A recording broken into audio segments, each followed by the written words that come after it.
This temple is about 150 meters further down the road from the Radha Damodar temple and is run by devotees said to be in the family line from Lord Nityananda. It is number 41 on our map. We go up onto the raised area in front of the main altar. There we have darshan of Gaur-Nitai and Radha Krishna.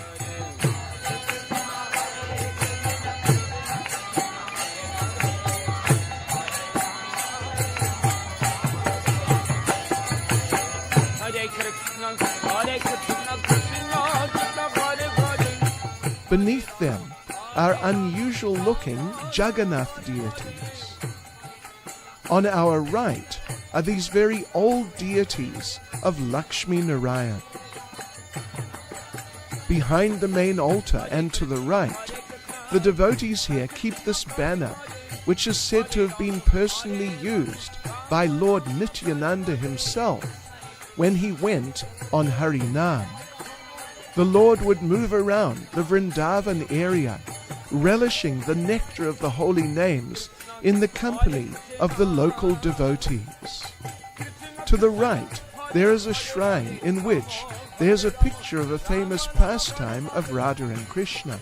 Radharani was decorating herself secretly before meeting the Lord, but Krishna sneaked up behind her and started decorating her hair.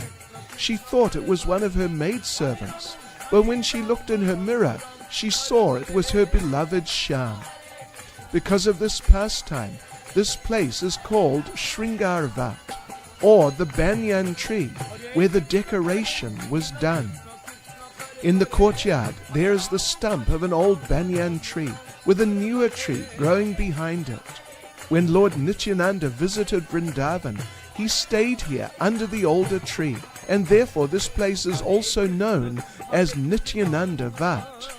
Just before the old tree died, the devotees took a branch from it and planted it next to it, and the branch has now grown into a full-size tree.